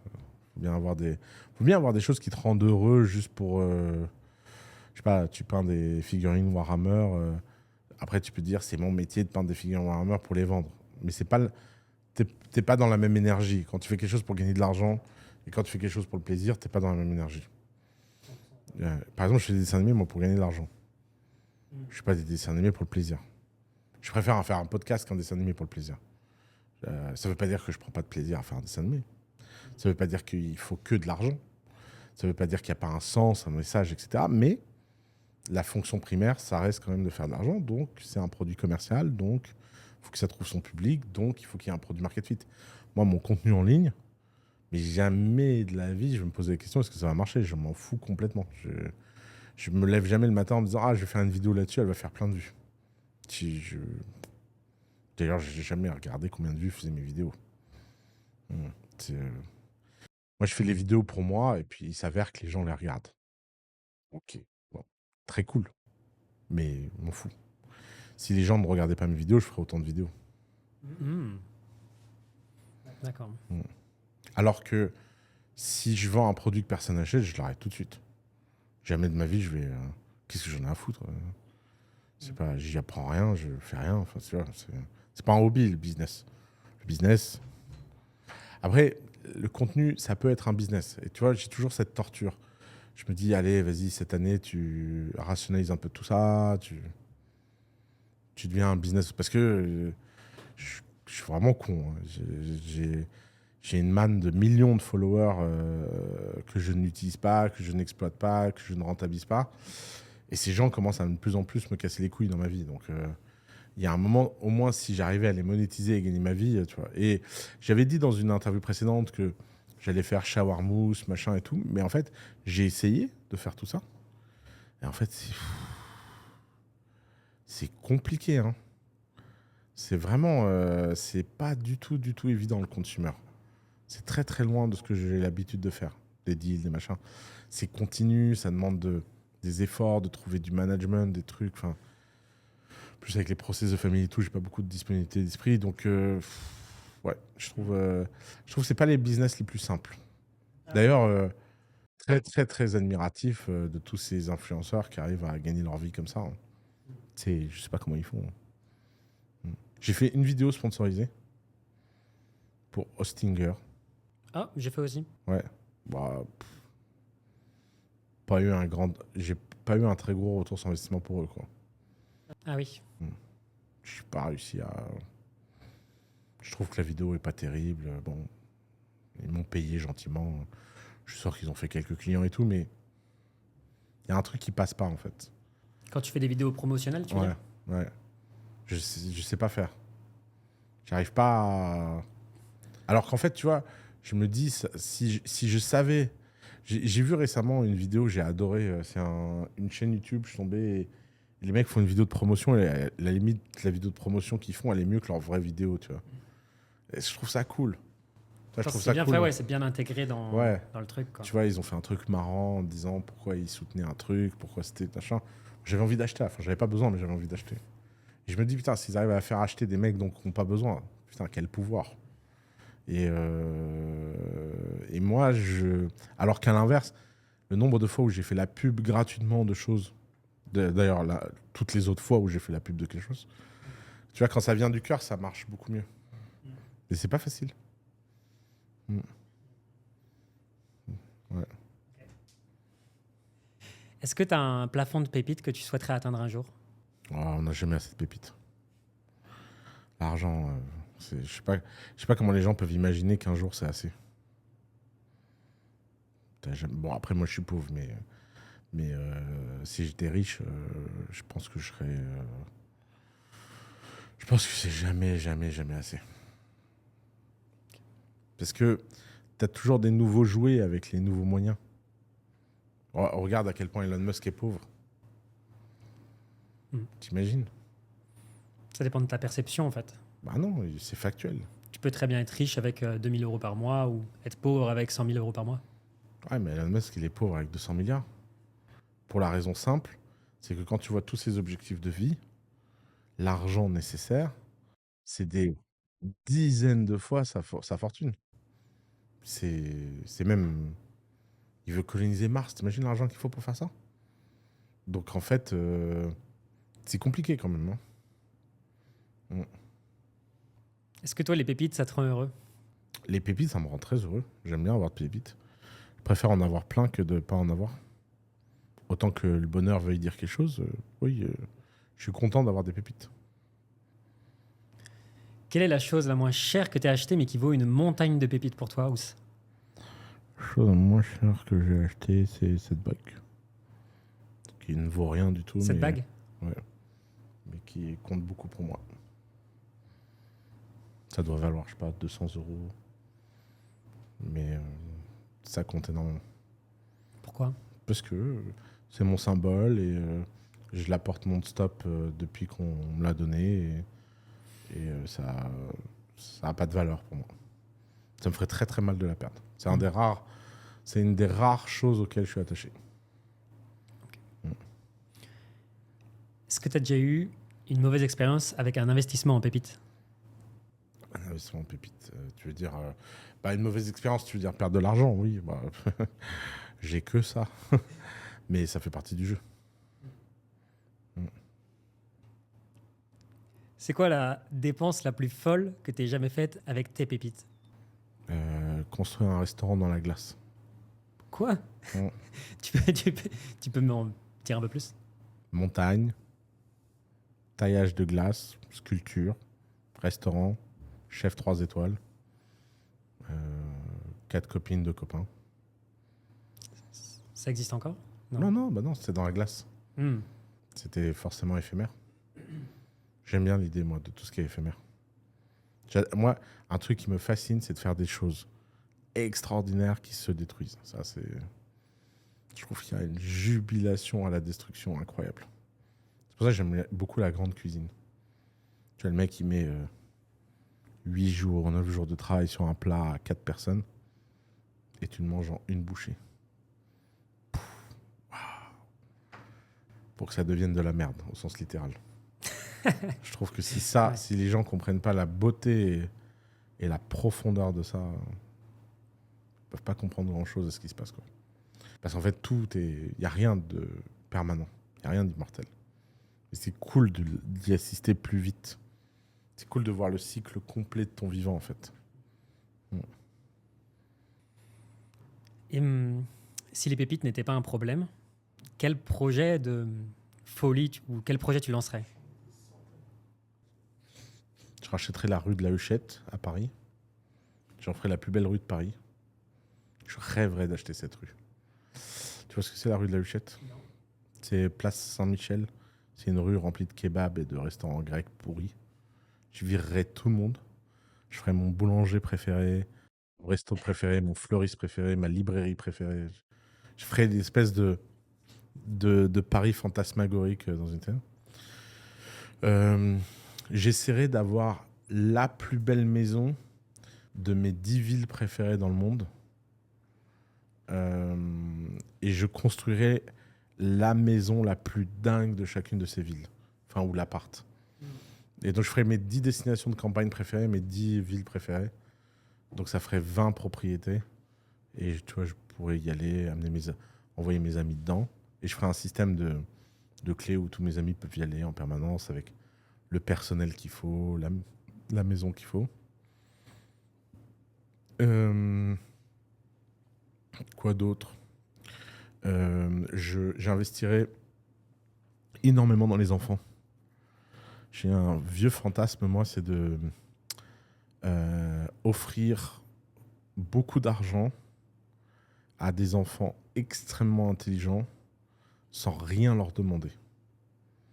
J'aimerais beaucoup, tu vois, à l'âge de 18 ans, de prendre tous les ans 100 enfants qui ont 18 ans et leur donner, je sais pas, 200 000 euros. Et choisir les enfants. Et pour Apply, ils pourraient écrire qu'une lettre. Une lettre. Une page A4, pas plus. Et ils envoient cette page A4 et on leur dit bravo, t'as gagné. Ça, putain, ça me ferait fantasmer. Ça ferait... allez, si tu leur donnes 200 000 chacun, 200 000 fois 10, 2 millions, 20 millions. Ça coûterait 20 millions par an. Bon. Si j'étais milliardaire, je le ferais. Jusqu'à ne plus rien avoir. Ce serait une bonne façon de se ruiner, je trouve. Parce que si ces 200 personnes, tous les ans, tu leur donnes ces 200 000, mais t'imagines, parce que les gens ne se rendent pas compte, mais l'impact des 0,001% les plus brillants du monde, il est considérable sur le monde. Hein. Un jour, j'avais lu dans Nature que, je crois, 70% du PIB avait été produit par moins de 0,01% de la population. Donc, tu vois, c'est asymétrique. Et donc, si tu peux... Après, ils font ce qu'ils veulent. S'ils veulent prendre l'argent, aller à Mykonos et le déglinguer en un week-end, il n'y a pas de surveillance, il n'y a pas de machin. La seule chose qu'on pourrait leur demander, c'est... Non, même pas. J'allais dire en document public, mais ça va leur faire la pression de comment ils ont... Non. On donne pas... On ne révèle même pas qui sont les lauréats. Il y a juste 100 anonymes dans le monde qui ont écrit une lettre plutôt bien et qui ont été sélectionnés. Ça, ce serait... Putain. Oh là là. Ça, je trouve que c'est le vrai plaisir de l'argent. C'est que tu as le monde qui va dans... Tu vois, t'es dans un champ du multivers et d'un seul coup, ton action crée un fork et la réalité change parce que tu as fait un petit truc très simple mais qui a des effets compound toute l'année. D'ailleurs, si tu voulais... J'ai dit 20 millions par an. Ouais. Si tu prends la règle des 4%, ça fait 800 millions, c'est ça? Ouais. 20 millions, c'est 4% de 800 millions. Ouais, ça veut dire que si je pouvais mettre dans une fondation 800 millions qui rapporte 4% par an, je pourrais payer ça pour l'éternité.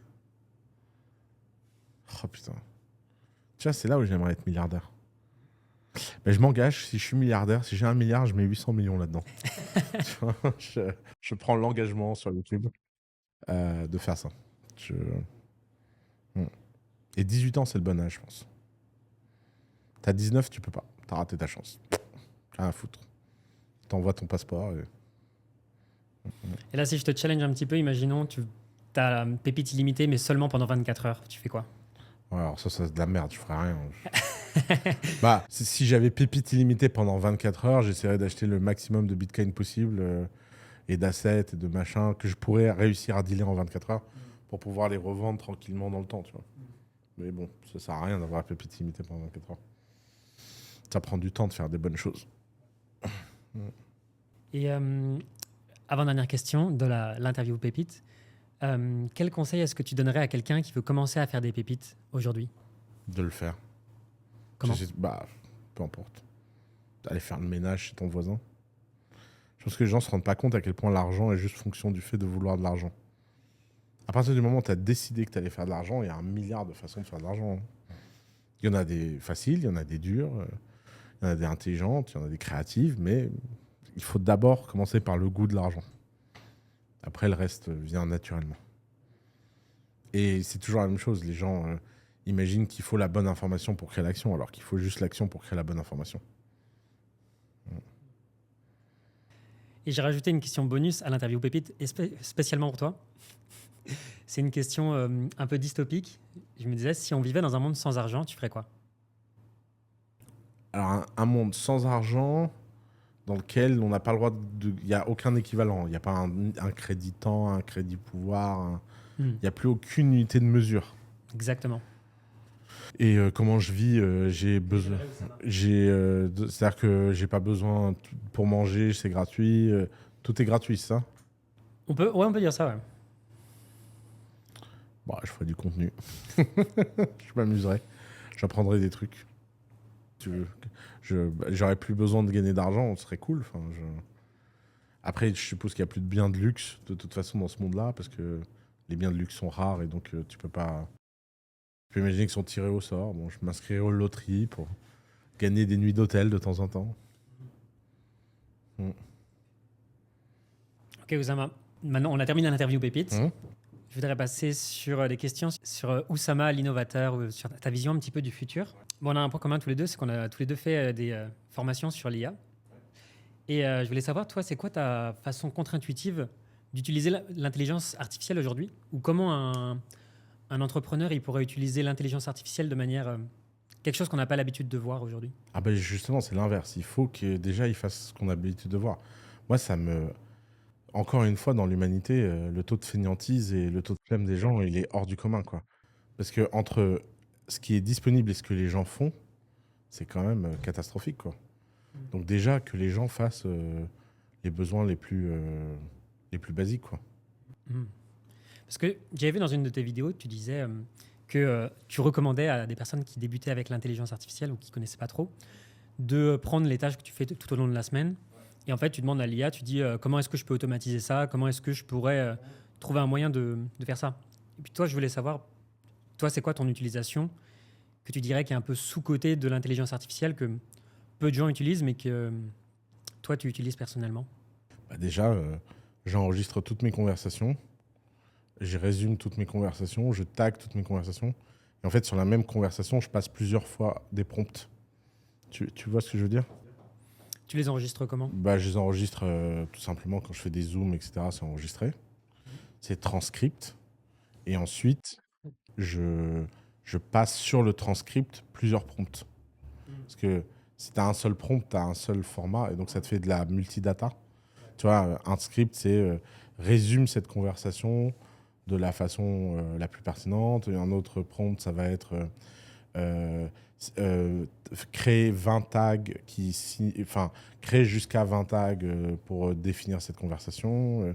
Ensuite, je dirais est-ce que liste les choses qu'Oussama a appris qu'il ne savait pas. Donc tu passes sur la même conversation plusieurs prompts et ça te fait une base de données de toutes tes conversations avec tous les trucs. Mais ça a changé ma vie, moi. Et tu conserves ces notes-là? Ouais. Dans quoi? Je les conserve dans Firefly. Ah ok, ouais, Firefly, je connais. Ouais. Et c'est incroyable, c'est devenu... Moi, j'aurais trop peur de perdre Firefly, là. D'ailleurs, la seule chose qui me fait chier, c'est que ce soit dans un SaaS à qui je ne fasse pas confiance.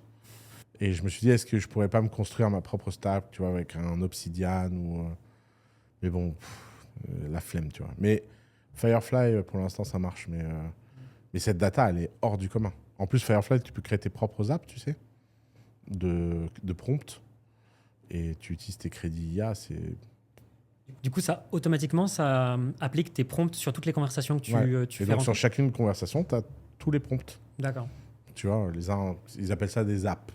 Je sais pas pourquoi ils appellent ça des apps. Mais c'est trop bien. Okay. C'est que sur Google Meet ou ça fonctionne pas sur WhatsApp, par exemple? Ça fonctionne sur Zoom. Alors, j'ai pas de conversation sur WhatsApp, moi, mais... Ouais, ça fonctionne surtout. Après, tu sais, tu peux acheter un recorder et le mettre dedans. D'accord. Ça, tu as même analyse de sentiments et tout. Par exemple, je pourrais dire, l'année dernière, j'ai parlé à 25 mecs qui font du SIA en Better Call Saul. C'est quel mec avec lequel j'ai pris le plus de plaisir? Boum. Tu vois, c'est quand même extraordinaire, quoi. Si j'avais fait ça depuis mes 15 ans, mais la base de données que j'aurais, C'est vraiment c'est d'une richesse sans fin. Un autre usage que j'aime bien, moi, de l'IA, c'est... avant, je lisais beaucoup de newsletters. Maintenant, j'ai toutes les newsletters qui se déversent sur une seule email. Cet email est lu par un IA qui m'écrit un seul email. Ça, c'est quand même dingue. Du coup, il résume les trucs et toi, après, tu peux juste décider. Ouais, c'est même plus le prompt. Pour le coup, là, c'est un multi-prompt assez complexe. Mais c'est plus que des résumés. C'est prends tous les liens, mets-les-moi à la suite, ou un machin, un truc. Ce qui me fait une sorte de méta-email que je lis et j'ai vraiment une source d'information. Fais-moi un tableau. Si tu vois des sujets communs, fais un tableau résumant les positions de chacun des newsletters sur le sujet. Et c'est toi qui l'as créé, du coup, Ouais. Du coup, tu as utilisé, t'as fait comment? Bon, c'est super simple, Zapier Ouais, slash ChatGPT, quoi. Make Zapier. Ouais. Ok. J'ai jamais utilisé Make. Ok. Moi, je suis de l'école Zapier. C'est la même chose, non? C'est pareil, c'est exactement la même chose. C'est même encore plus simple, en fait. Make, c'est juste plus visuel, c'est vraiment... Ah, c'est la version... Ouais. Faudrait que j'essaye un jour. Ouais, c'est la même chose. Mais tu vois, t'as la flemme d'essayer des nouveaux trucs. Une fois que tu connais, en fait, t'es habitué, tu c'est restes ça. dans ton Dans tes confort. habitudes, ouais. Est-ce que tu vois des professions, tu penses, qui risquent de disparaître avec l'intelligence artificielle dans les 10 prochaines années? Bon, à peu près toutes, hein. Je veux dire, là, il n'y a plus de débat là-dessus. Hein. C'est qui les premiers? Les professions intellectuelles supérieures. Ce qui est marrant, c'est que tout le monde a cru que c'était les ouvriers qui allaient en prendre plein la gueule. Mais c'est pas eux. Finalement, peintre en bâtiment, plombier et tout, c'est quand même solide, hein, avant que les robots fassent ça. Alors que là, un mec comme moi, j'ai réduit mes besoins de salariés par 10 grâce à l'IA, quoi. Avant, j'avais besoin de cerveaux qui faisaient plein de choses. Là, tu vois, je vais beaucoup plus vite à produire un deck moi-même que d'avoir un mec qui produit des decks dans mon équipe. Je vais beaucoup plus vite à produire un rapport moi-même qu'avoir un mec qui produit un rapport. C'est devenu...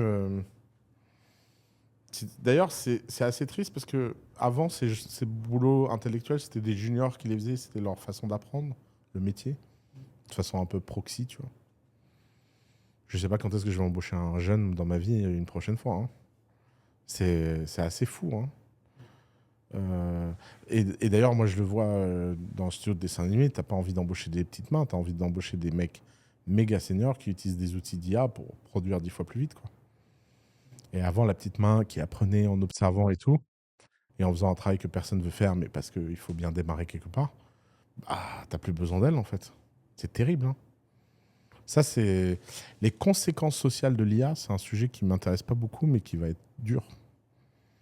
Mais bon. Qu'est-ce que tu veux qu'on fasse? De toute façon, un tsunami, c'est dur, hein. On ne peut pas faire grand-chose. Hein. Quand un tsunami vient détruire une ville... tu peux pas venir et dire au tsunami, écoute, arrête-toi, on négocie une convention salariale. Hein. Et qu'est-ce que tu conseillerais justement à des personnes qui... Tu sais, il y en a pas mal qui se font encore... qui regardent l'IA de loin, qui n'arrivent pas à rentrer dedans. Ouais, mais je comprends pas. En fait, il n'y a rien à faire. Il suffit de lui parler à l'IA. C'est la première technologie qui t'explique comment l'utiliser elle-même. Entre les formations, les vidéos YouTube, qu'est-ce qu'ils veulent de plus, les gens, en fait? Et je sais ce qu'ils veulent de plus. Ils veulent avoir mal et paniquer et se plaindre. Mais ça, c'est l'humain qui est comme ça, en fait. Hein. C'est la propension que les gens ont à faire la bonne chose, c'est très faible, quoi. Et toi, Ous, si tu avais un enfant dans ce monde actuel, comment est-ce que tu le préparerais à l'avenir? Bon, déjà, ce serait son problème, pas le mien. Ça, je pense que les parents sont quand même des sacrés psychopathes de croire qu'ils ont le moindre influence là-dessus. De toute façon, les enfants, ils savent beaucoup mieux que nous le monde dans lequel ils vivent. Hein. Tu vois, je pense que j'ai une théorie un peu neuneux que j'ai constatée avec mes neveux et nièces. Si tu leur donnes de l'amour et tu les laisses se débrouiller pour le reste, et puis pour le meilleur et pour le pire, ça marche, tu vois. Mais bon, qu'est-ce que tu veux faire d'autre que de donner de l'amour? Tout le reste, quelqu'un d'autre s'en occupera. Hein. Après, effectivement, tu peux influencer un peu l'éducation, le machin, mais à la fin, moi, tu vois, par exemple, Il y a plein d'enfants dans ma vie, j'ai essayé de leur apprendre à coder. Les seuls enfants qui codent, c'est ceux qui voulaient coder. Hein. J'aurais pas été là, ils auraient appris à coder quand même. Hein. Alors oui, tu peux symboliser le hasard de la rencontre et créer cette petite flamme de désir auquel l'enfant n'aurait pas pensé par lui-même. Mais à l'inverse, tu peux faire ce que tu veux, le forcer, le mettre tous les mercredis avec un prof à faire du coding. S'il n'a pas envie, tu bouges une pierre, quoi. Donc il pourra finir par coder, mais ce sera un codeur très moyen, en fait. S'il n'a pas lui-même la flamme, l'envie, le machin. Et à l'inverse, quand tu commences avec un enfant et il se prend de passion pour le sujet, tu peux pas l'arrêter. Tu lui dis d'aller dormir et là, à coder sous son lit, sous sa couette, parce qu'une fois que tu as plongé dans un truc comme ça, c'est comme lire. Tout le monde dit, oui, il suffit de lire devant les enfants pour qu'ils lisent. Quelle blague. Non. C'est sûr que si tu lis pas devant ton enfant, il risque pas de lire. Ça, oui. Mais si tu as 3-4 enfants et que tu lis, il y en a un qui va lire et les autres, ils vont regarder. Hein. Et ça, c'est cette idée très naïve qu'il suffit de faire quelque chose ou de dire quelque chose à un enfant pour qu'il devienne la personne dont tu rêves. Ça repose sur l'idée que les enfants sont influençables. Mais moi, je pense que tu rencontres tes enfants.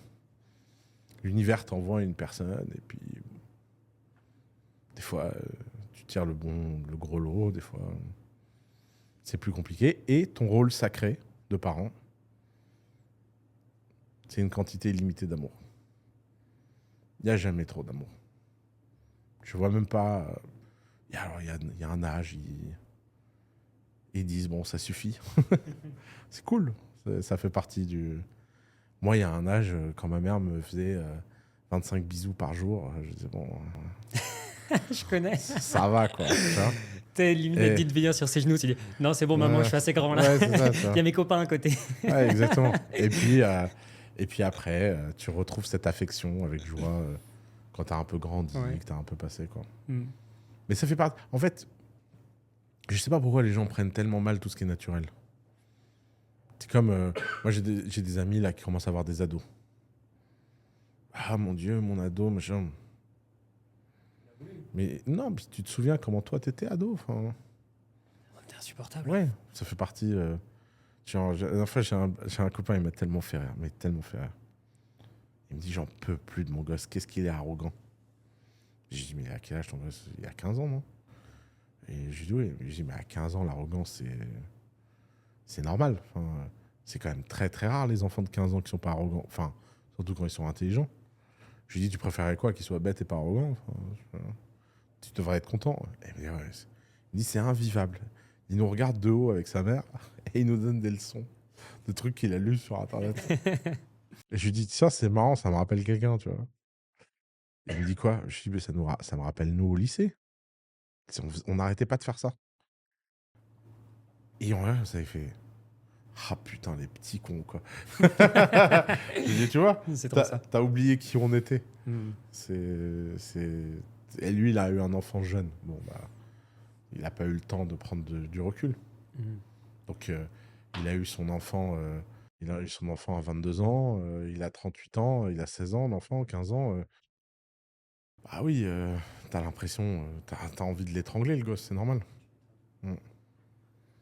Toi, aujourd'hui, c'est quoi la partie de l'aspect de l'éducation qui te semble la plus toxique aujourd'hui? Le labelling. Il y a une passion des labels. Mon gosse, il est HPI. Mon gosse, il est ci. Mon gosse, il est ça. Il est ADHD. Il est Baby BD. On dirait que c'est plus des gosses, c'est des produits lessives.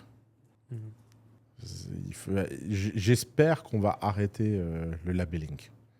Je pense que le but du jeu, c'est que les enfants aient l'identité la plus petite possible.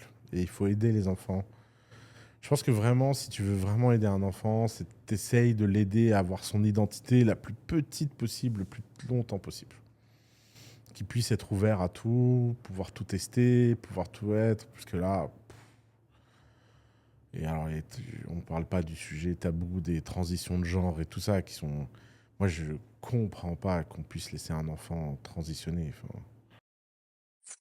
Ils n'ont jamais rencontré un gosse de leur vie. Moi, il y a un gosse qui vient me voir et qui me dit ouais, en fait, je suis une fille et tout. Ouais, bah écoute, frère, enfin, tu verras dans 10 ans. Oui, tu peux, tu as le droit, tu fais ce que tu veux, mais juste m'emmerde pas. Pas de médoc, pas d'opération irréversible, pas de. Tu vois. Parce que c'est faire prendre un risque. Putain, moi, si on m'avait fait faire tout ce que j'ai rêvé d'être quand j'étais enfant, je serais clown comptable à l'école du cirque. Tu vois, ça n'a pas de sens. Il faut pas écouter les enfants. Enfin, les enfants, il faut leur laisser. Et d'ailleurs, c'est quand même terrible à quel point on prend au sérieux les enfants. C'est trop bizarre. Les enfants, ils viennent, ils disent des trucs et les gens, ils se triggerent. C'est un gosse. Moi, j'en ai. Putain, si moi, ma mère, c'était trigger avec tout ce que j'ai raconté, je sais pas, à un moment, j'avais un trip, je voulais être militaire. Je me suis levé un matin, je voulais être militaire. Putain, si ma mère, elle m'avait trigger là-dessus, et si ça se trouve, je serais devenu militaire. Putain, l'angoisse. Tu sais, genre par rébellion, quoi. Mais ma mère, ça l'a fait rire. Elle a dit, ah oui, le militaire. Donc, elle m'appelait mon colonel. Elle se foutait trop de ma... Mais a posteriori, j'ai compris qu'elle se foutait de ma gueule. Mais moi, je prenais ça très au sérieux, tu vois. Mais qu'est-ce que tu veux faire d'autre? Tu vois, ma petite nièce... on a une petite nièce, elle s'est levée un matin. Elle a commencé à se mettre tu sais, des cheveux en iroquois. En iroquois. Et écouter que du métal et du rock et du machin. Qu'est-ce que tu veux faire? Essaye de lutter contre ça. Et elle va vouloir faire encore pire, Mais elle va bien encore sûr. plus rentrer dans le Mais jeu bien et sûr. Bon, en fait, ça lui est passé. ça lui est passé. Je pense qu'on... Peut-être parce que les parents angoissent de ne pas être assez bons, pas assez... D'ailleurs, moi, je pense que ce qu'il faut dire à tous les parents, c'est que de toute façon, c'est pas grave. Parents, c'est le seul métier où tu es sûr de foirer. Qui n'est pas déçu de ses parents? Je veux dire, on a tous un moment de déception de ses parents. Donc, c'est pas grave. Un jour, ça arrivera, tu décevras tes enfants et puis ils apprendront la vraie vie. Tu vois. Donc, je pense qu'on se met beaucoup, beaucoup trop. Et puis, les gens ont trop de grandes théories. J'adore voir, moi, tous ces gens qui ont des théories sur comment ils vont élever leur enfant, qu'est-ce qu'ils vont dire à leur enfant. Déjà, survie au manque de sommeil, survie à tout ça, et après, on en parle. Parce que pour avoir vécu avec mes neveux et nièces et avoir vu, c'est dur, hein. Je veux dire, c'est quand ils sont petits, on dirait des psychopathes qui veulent se suicider et qui t'empêchent de dormir la nuit au moment où t'en as le plus besoin. Donc, il y a un tel décalage entre l'image d'Épinal de l'enfant et la réalité de l'enfant que j'ai vraiment l'impression que c'est une stratégie sociétale pour niquer les gens et les arnaquer. C'est comme dans une formation pour les startups, tu as besoin de montrer les mecs qui ont fait des billions, mais tu montres jamais les mecs qui ont un truc. Et la même chose avec les enfants, tu montres toujours ceux qui ont des bons enfants, mais tu montres pas ceux qui ont tiré tous les mauvais tickets, quoi. Parce que si tu montrais eux, le nombre de tickets baisserait. Donc tu te dis non, non, non, non. Il est déjà en train de se baisser. Donc, déjà, ouais, en plus ça marche pas parce qu'il est déjà en train de se baisser. Et toi, Ous, est-ce qu'il y a des règles que tu enfreins régulièrement et que tu conseillerais à d'autres de suivre? GRPD. J'ai jamais compris ce truc. Non, mais il y en a plein. Il faut. Je vais encore faire scandale, mais il y a un moment, tu peux pas être entrepreneur en France et suivre 100% des règles. Enfin, et je sais bien que l'hypocrisie veut que tous ces gens-là viennent nous raconter toute la journée que c'est possible, mais c'est faux. C'est pas. Récemment, j'ai un ami qui m'a dit un truc qui m'a trop fait rire, parce qu'il me disait qu'il a contacté un spécialiste de LinkedIn pour une stratégie de growth sur LinkedIn. Et ce spécialiste, il dit mais non, c'est pas éthique de faire ça, c'est malhonnête, machin. Et il m'écrit, on parle de la personne qui a le plus poncé les pods de l'histoire de sa vie, quoi. Et tu dis, bah ouais, mais en fait, tu vois, les gens se rendent pas compte, en fait, de leurs propres méfaits, de leurs propres malfrats. Donc moi, je pense, il faut être intelligent, il faut pas se mettre en danger. faut rien faire de pénal. Quand tu commences à risquer du pénal, faut éviter. C'est quand même la privation de liberté, la prison, c'est quand même un mauvais délire. Tu risques des amendes, des machins. Ça fait partie du jeu. C'est pas grave. Il faut pas... tu vois, par exemple, je vais te donner un exemple très concret en IA. Tu fais une boîte d'IA en ce moment. Et tu es, on va dire, légaliste dans les droits d'auteur. Je donne pas cher de ta peau. 100% des boîtes d'IA volent leur dataset. Comment tu veux, quand tu es une boîte d'IA que tu démarres, ne pas voler ton dataset? OpenAI a volé son dataset. Ouais, j'ai vu ça. Google a volé son dataset. Microsoft vole son dataset. Et toi, tu es un crétin d'entrepreneur français. Tu es là, ah ouais, mais non, nous, on fait pas ça. On fait des datasets éthiques. Bah vas-y, je te regarde. Ton algo, c'est de la merde et ça marche pas. Parce qu'en fait, la quantité de data nécessaire est au-delà du prix que n'importe qui peut payer pour faire ça légalement. Et si les gens, ils ont l'impression que la loi les protège avec les lois du copyright, etc., ils n'ont rien compris. Parce qu'en fait, cette loi, elle va être réécrite par les boîtes les plus puissantes du monde. Cette loi, elle a été écrite par les gens puissants à l'époque qui dirigeaient les copyrights, la propriété privée, le droit d'auteur, tout ça. C'est un monsieur qui s'appelle Beaumarchais qui a théorisé ça en premier. Bon, Beaumarchais, c'est un homme d'affaires qui faisait valoir ses intérêts. Il s'avère qu'il parlait bien, qu'il était puissant, convaincant, il a réussi à faire passer, mais il n'y a rien de secret. Et c'est évident que le droit d'auteur va connaître une transformation monumentale dans les années qui viennent. Donc quand les gens viennent et me disent « Non, moi, je ferai que dans la loi », bah ouais, je l'ai vu avec la musique. Hein. Tu sais, toutes les boîtes de musique et de streaming qui ont respecté la loi et qui ont fait des deals avec les labels sont morts. Et toutes les boîtes qui ont piraté les labels sont vivantes. C'est pas moi qui fais les règles. Je veux bien aller dire à un entrepreneur et lui mentir en disant non, c'est bien, t'as raison. Va faire un deal avec un label. Mais le label, il va te niquer. Ils ne savent pas faire autre chose que niquer les gens. Pourquoi tu penses que les entrepreneurs, c'est compliqué pour eux de créer leur boîte en France, plus qu'ailleurs? Alors, je ne sais pas si c'est plus qu'ailleurs, mais c'est compliqué parce que tout est compliqué. D'abord, le taux d'impôt réel, il est hors norme. Un pays où tu payes 70% d'impôt réel, tu peux rien faire. Hein. Après, il y a des gens qui font des grands empires parce qu'ils comprennent bien le système. Mais il faut avoir un caractère qui fait que tu aimes niquer le système pour réussir en France. Si tu regardes les Xavier Niel, les Bernard Arnault et tout, c'est des mecs qui ont l'air de prendre beaucoup de plaisir à jouer avec le système, jouer avec les règles, machin. Si tu es du genre à te sentir épuisé de tout ça, vaut mieux aller dans un autre pays. C'est pas donné à tout le monde d'avoir l'énergie de... Tu vois, un jour, c'était un mec qui travaille avec François Pinault qui m'avait raconté que dans les emails, il fallait mettre telle phrase. C'est comme ça, si un jour tu as un prud'homme, tu peux faire valoir, tu vois. Et moi, dans ma tête, j'étais en mode, mais qui a pensé à ça, en fait? C'est quand même fou qu'on crée une telle complexité que les gens puissent jouer. On va pas pouvoir jouer. Ils devraient se lever, gagner de l'argent et aller dormir. Ça devrait être ça, l'entrepreneuriat. Mais au lieu de ça, tu as un avantage comparatif sur les autres parce que tu as compris la petite règle qui permet de trucs. Ouais, ils veulent pas qu'on soit entrepreneur, en fait. Non, c'est tout pour compliquer la tâche. Ouais. Et résultat, ils donnent un immense avantage favorable aux prédateurs. Parce que le mec qui comprend le système, lui, il te déglingue. Tout à l'heure, on parlait de livres. Là. Du coup, je me demandais, comment est-ce que tu fais pour apprendre, pour retenir toutes ces choses-là, toutes les connaissances que tu as? Comment est-ce que tu fais pour retenir tout ça? Et aussi, comment est-ce que tu fais pour sélectionner des bons livres? Bah, les bons livres, il n'y en a pas beaucoup. Hein. Bah oui, c'est bien. Donc, c'est facile de les sélectionner. Tout le monde les connaît.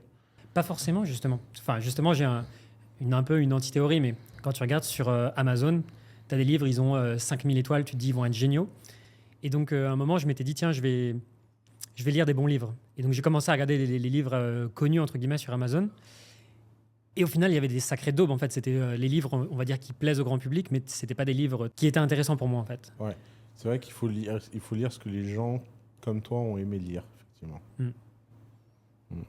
Bah, je sais pas, moi, il y a des gens intelligents qui me recommandent tout le temps des livres, et ça me fait mes livres, en fait. D'accord. J'ai la chance d'avoir un bon réseau. Comment eux trouvent leurs livres, je ne sais pas. Mm. Mais Sun Tzu, l'art de la guerre, c'est un très bon livre. Et The Rules of Management. de... Richard Templar. J'ai jamais entendu parler. Tu Ok. connais? Non. Ah. C'était là. C'était là. Ouais. Toi, si tu devais citer une ressource ou un livre qui t'a le plus influencé sur le storytelling, ça serait quoi? J'ai honte, j'ai lu Campbell qu'il y a pas longtemps. Avec le parcours du héros. Ouais, là, tout bien. ça. Ouais, je vois. Franchement, je pense que c'est le meilleur livre. Mm. Mais je l'ai lu il y a 1 an. D'accord. J'étais pas au courant. Je me suis dit, c'est bien, je fais plein de choses bien. C'est cool, j'ai eu un bon instinct. Toi, c'est plus naturel, du coup. C'est la pratique, ouais. Mm. Oussama. Ouais. Maintenant, on va jouer au jeu des 7 questions éclairs. Ok. Donc, on commence par la 7, Ouais. puis on va remonter jusqu'à la 1. Ok. Et l'objectif, c'est de répondre en moins d'1 minute. À toutes les questions. Tu fais comme tu peux. Hein. D'accord? Donc, c'est parti pour les questions éclairs? Vas-y. Alors, quel achat de moins de 100 € a impacté ta vie positivement dans les 6 derniers mois? Un achat de moins de 100 € qui a impacté ma vie dans les 6 mois. Putain, ça c'est les pires questions pour moi, je n'en sais rien. Mon abonnement à ChatGPT. Très bonne question, très bonne réponse. Ok. Qu'est-ce que tu penses qui est vrai, mais tu ne peux pas le prouver? Qu'est-ce que je pense qui est vrai et que je ne peux pas prouver? Je pense qu'il y a de la vie sur d'autres planètes. Bah, je peux pas le prouver. Ok. Mais je suis sûr que c'est vrai. Je Ok. suis sûr que l'univers est rempli de vie. Ok. Donc, ça ferait beaucoup d'espace pour rien. C'est clair. Mm. Ous, quand tu penses au mot successful, qui est la première personne à laquelle tu penses? Steve Jobs. C'est un peu monomaniaque, mais ça reste pour moi le perfect game. Ok. As-tu un échec ou un échec en apparence qui t'a permis de te préparer pour le succès? Ou c'est quoi ton échec préféré? Mon échec préféré, c'est mon départ de The Family. Je pense que il définira qui je deviendrai bien plus que les gens n'imaginent. Pourquoi? Parce que c'est le plus violent de toute ma vie et que la violence crée le muscle et le muscle crée la transformation. Et ça t'a permis de te préparer comment, du coup? Ah bah pour l'instant, j'en sais rien, je suis en plein milieu. Mais on verra. Mais j'ai l'intuition que de tout ça va sortir quelque chose d'incroyable. Tel un phénix qui renaît de ses cendres. Ouais, tel un phénix qui renaît de ses cendres. Quelle obsession est-ce que tu explores le soir ou le week-end? En ce moment, j'ai une passion pour un truc à la con. Qui est tout ce qui est histoire des grandes batailles. C'était vraiment l'histoire à travers les guerres, en fait. Je sais pas pourquoi, je me suis pris de... Mais genre les trucs vieux, les batailles romaines, les batailles perses, les batailles grecques. J'aime bien. Je me fais des petits tableaux de bataille. C'est quoi que tu regardes en particulier? Les forces en présence, les stratégies, qui a gagné, pourquoi, est-ce que c'était dur, est-ce qu'il y avait beaucoup d'hommes, je sais pas, j'aime bien en ce moment. J'avais lu toute la biographie de Napoléon. Mm. J'avais trouvé ça intéressant, justement, le côté bataille, de comprendre un peu la stratégie, de comprendre comment il avait réfléchi, en fait, à tout ça. Ouais. Ok, Oussama, sur quoi est-ce que tu as changé d'avis ces dernières années et pourquoi? Sur quoi j'ai changé d'avis ces dernières années et Ouais. pourquoi? Bah, j'ai changé d'avis... Sur quoi j'ai changé d'avis officiellement?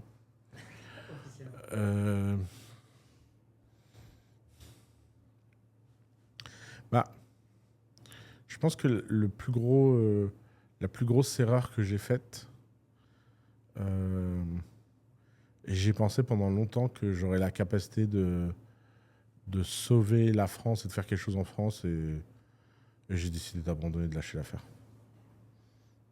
Ça, c'est mon changement d'avis le plus amer. Et dernière question des 7 questions éclairs. Si tu pouvais changer les fonds d'écran de tous les ordinateurs de la planète pour passer un message, Ouais, c'est sympa. ça serait quoi? L'information ne crée pas l'action, c'est l'action qui crée l'information. Punchline. Ouais, c'est la meilleure punchline ever. Elle n'est pas Ok. de moi, je l'ai entendue et elle m'a vraiment marqué. Ok. Est-ce que tu as une question ou une demande particulière pour mon audience? Pour ton audience, bon, je sais pas, ils peuvent m'écrire un petit email à dux@daedalium.com pour me dire ce qu'ils ont pensé de cet épisode, ça me fera plaisir. Est-ce que tu as un mot de la fin, un truc que tu souhaiterais partager? Merci beaucoup. Cap. Merci. Est-ce que tu veux faire un appel à l'action? Où est-ce que les gens peuvent te retrouver? Et ils peuvent me follow partout, sur Instagram, sur LinkedIn. Et ils peuvent aller follow We Are Gloops. On mettra le Voilà, lien, on mettra le lien dans la description.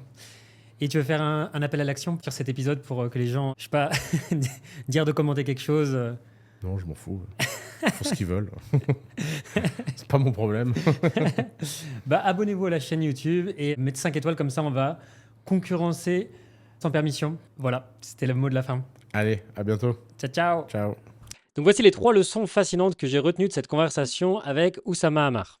La première, c'est que l'action est supérieure au savoir et il y a une énorme différence entre des infos et le passage à l'action. Il y a des gens qui vont lire des tonnes et des tonnes de livres, qui vont surconsommer et à la fin, ils vont jamais passer à l'action. Et moi, par exemple, pendant les 3 dernières années, je m'étais donné comme défi de lire 52 livres par an. Et au final, c'était génial, j'apprenais plein de choses, mais j'appliquais pas tant que ça tout ce que j'apprenais.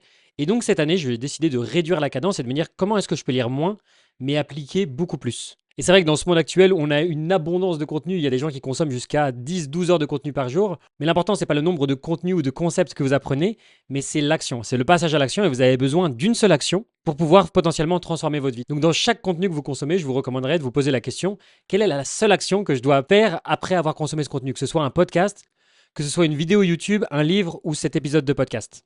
La deuxième leçon qui m'a marqué, c'est de maîtriser l'IA ou de dépérir à petit feu. Et dans l'épisode où Oussama expliquait qu'aujourd'hui, il utilisait Fireflies, que c'était quelque chose de très important. Et aujourd'hui, c'est un non négociable. Il faut apprendre à maîtriser ces outils-là, que ce soit Fireflies pour transcrire vos appels, que ce soit Descript pour éditer vos vidéos, que ce soit Midjourney pour faire vos illustrations, que ce soit Perplexity pour faire vos recherches, que ce soit Claude ou ChatGPT pour faire de la rédaction. Aujourd'hui, l'intelligence artificielle, ça vous permet d'être 10 fois plus productif. Et d'un côté, il y a des entreprises qui vont se démarquer littéralement et avoir un avantage concurrentiel énorme. Et de l'autre côté, il y en a qui vont se faire dépasser, qui vont pas suivre la cadence. Donc la vraie question, c'est pas de savoir si vous devez apprendre à maîtriser ces outils-là, mais plutôt lequel maîtriser en premier pour multiplier votre impact par 10.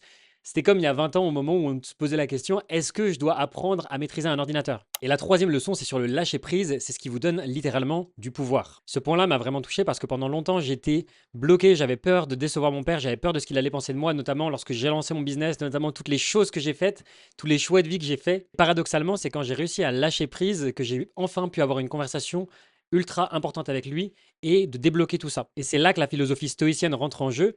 D'un côté, il y a les choses qu'on contrôle et de l'autre côté, il y a les choses qu'on contrôle pas. Et la seule chose qu'on contrôle, c'est notre perception des événements. Quand il y a quelque chose qui vous stresse ou qui vous angoisse, que ce soit dans votre business ou dans votre vie perso, posez-vous toujours la question, est-ce que c'est quelque chose sur lequel je peux agir? Est-ce que je peux transformer ma perception des choses? Si oui, faites-le et agissez, et sinon, vous devez lâcher prise et l'accepter également. Donc on va pas se mentir, si votre plan repose sur le fait de devenir une star des réseaux sociaux avec des vidéos virales, vous êtes mal barré. Parce que la meilleure manière de générer des revenus en ligne, c'est pas de créer du contenu à la chaîne ou d'attendre que vos clients vous tombent dessus par magie. La solution, c'est de vendre une offre high ticket qui répond à un problème urgent, à un besoin urgent, et de la vendre à des gens qui en ont besoin. Mais alors pourquoi est-ce que vous n'arrivez pas à trouver des clients aujourd'hui? Eh bien, c'est parce que vous avez misé sur le mauvais type d'offre. C'est pas une formation en ligne ou des e-books ou des produits digitaux qui vous manquent. Le plus simple quand on débute, c'est de vendre et de proposer un service. Dans ma masterclass gratuite, je vous montre comment générer 4000 € par mois avec de la prestation de service high ticket. Pas besoin d'audience, pas besoin de vous positionner comme un expert mondialement reconnu. Cliquez sur le lien en haut de la description pour découvrir la méthode et comprendre les étapes concrètes pour passer à l'action aujourd'hui. Sur ce, on se retrouve de l'autre côté. C'était Tony. Ciao!